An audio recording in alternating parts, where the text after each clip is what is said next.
Attention all you New Yorkers. Excuse me, taxi. Okay, man, we're looking around. This is the 77 WABC minicast. Sunday morning. Who's taking care of our kids? Well, with us today is Lynn Shaw, also known as Lynn's Warriors, and the whole country, the whole world, she's worried about our kids. Lynn, give us an update. What are you doing this week? John, let me tell you something. First of all, we got to say, wake up, America. Silicon Valley has ruined our education system in the United States. Now, let me explain this. John, in the calendar year 2024, $30 billion, let me repeat that, $30 billion was spent on putting screens into the classrooms. That's laptops, that's the Chromebooks in all of the classrooms pretty much across America. John, $30 billion. Yet, we now have the studies coming out, and we're seeing something that should stop us cold. We're going to talk about AI, your favorite subject, artificial intelligence. But what happened when these screens went into the classrooms, reading scores down, math scores down, but attention, cognitive attention collapsing. So we were told putting screens, we were told by Silicon Valley, all these big, great tech people, you know what, it will revolutionize education. It will help teachers. It will help the kids. It will help the parents. And it will empower students. Sounds great, doesn't it? But what did it do?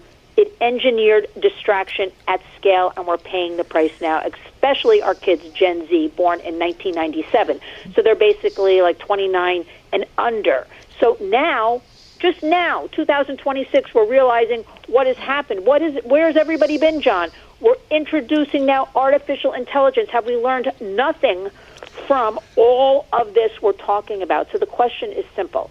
Did we spend $30 billion in one calendar year making things worse?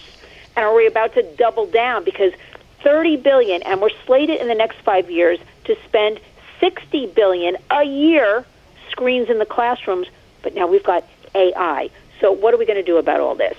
Look, the $30 billion actually represents a shift from books to screens. The idea was access equals the kids are going to do better, they're going to improve. But access without structure, without some guardrails on these screens creates distraction, not learning. And most kids are in the classrooms not using the screens academically. It's about 90% are doing other distractions, gaming and surfing, TikTok and all that stuff. So what we are seeing, we talk about it all the time, declines in student performance. Every state, K through 12, is faltering. Nobody is up to par in reading, math. But attention metrics, now this is the scary part, and a new study came out, it's great, by Dr. Horvath, that Gen Z is less cognitive than the millennials. So the group of kids, people before them, this is the first time in history this has happened, John. So we know screen life is affecting the learning. So screens are fragmenting attention. We know this, kids are swiping. The attention breaks, memory breaks. When memory breaks, it's very simple. Learning collapses. So distraction. So this is a major one. So what are we talking about? We're talking about cognitive offloading. It's very dangerous. Again, I always say our future American adults and leaders. So when kids stop thinking for themselves and rely on tools such as AI that'll be infiltrating shortly and is already into the classrooms, again, without a lot of parental consent, this will weaken even further the reasoning, critical analysis, critical problem solving, and independence. So what are we going to do about all this? We're going to say, first of all, AI is dangerous, yet kids are struggling more than ever. That's the rallying cry. And we always hear like the brain adapts. It's not adapting with this new AI and all this technology. It's just getting worse and worse and worse. So what are we going to do? Less screen time. We always say this to you. Ask your child's school how technology is being used, especially AI. Get in there. You're the parent. You have to know what's going on. Set boundaries around screen time at home. Encourage reading. Get back to a hardcover book. You go to the bookstore, you buy a book, you read it, you talk about it at the dinner table. Writing. Get your kids to write. Deep thinking. Get kids to ask questions. They're not asking questions anymore. They're just accepting this technology that the machine, that the AI will give them the answer. And also be cautious about AI tools. They're here to stay. We're not going to get rid of them. We are pro-technology, but we want guardrails. Somebody the other night was talking about newspapers are getting less and less, and there's nobody reading newspapers anymore.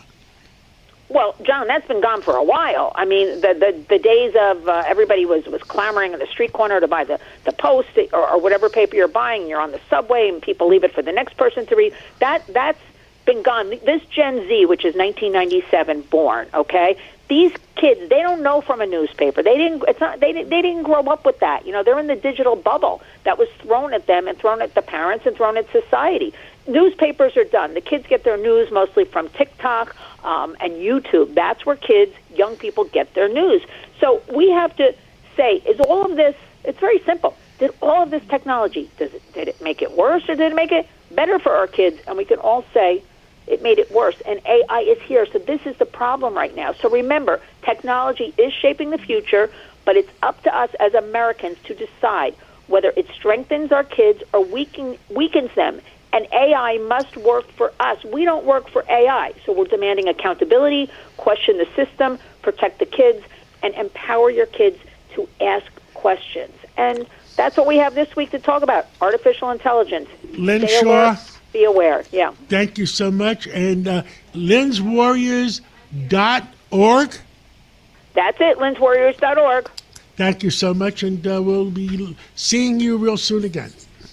Thank you, John.